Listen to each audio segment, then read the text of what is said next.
Hello বন্ধুরা, কেমন আছো সবাই? আশা করি খুব ভালো আছো আর আমি খুব ভালো আছি। তো বন্ধুরা, আজকে একটা ভিডিও নিয়ে চলে আসলাম তোমাদের মধ্যে। এই দেখো দেখো, এটা কি মাছ, এটা দেখেই বুঝতে পারছো, এটা কিন্তু সেই শোল মাছ। খেতে খুবই ভালো লাগে। আজকে আমার দাদা গেছিলো মাঠে মাছ ধরতে, আর সেখান থেকে এই মাছগুলো সে পেয়েছে।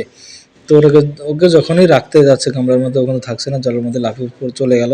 তো আমি বাবাকে বলছিলাম যে ওর মধ্যে থাকবে না, ওর জন্য বড় জায়গা দরকার। আর এইদিকে আছে ছোটো ছোটো ল্যাঠা মাছ, দেখতে পাচ্ছ সব হাড়ির মধ্যে। সব ল্যাঠা মাছগুলো এর মধ্যে রেখে এর মধ্যে রাখা আছে সব ল্যাঠা মাছ। আমি গেছিলাম স্কুলে আমার ছেলেকে আনতে, আর ও এসেই দেখেই তো লাফালাফি ছোটাতে শুরু করে দিল। আমি যেই ওকে ভিডিওটা করছি, ও আবার আমার দিকে ছুটে চলে আসলো।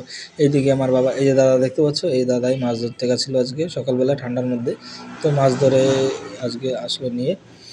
ওকে অনেক বারণ করেছে ঠান্ডার মধ্যে মাছ ধরতে যেতে হবে না, তবুও ও মাছ ধরতে গেছে।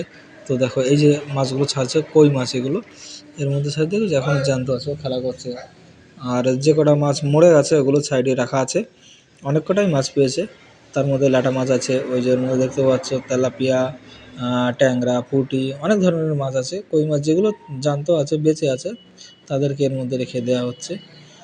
আর এই যে হলো সেই আমার হ্যাঁ ওলকপি, যেটা আমাদের বাড়ির সামনে লাগানো হয়েছিল। তো আজকে এটা অনেক বড় হয়ে গেছে, এখনও সবজি হয়নি, তবে আর কিছুদিনের মধ্যে হয়ে যাবে। তো এগুলো বেশ দেখতে পাচ্ছ অনেক বড় হয়ে গেছে, দেখতে খুব সুন্দর লাগছে, ভালো লাগছে। আশা করি এটা খেতেও খুবই ভালো লাগবে বন্ধুরা। ঠিক আছে, আর এই শোল মাছ দিয়ে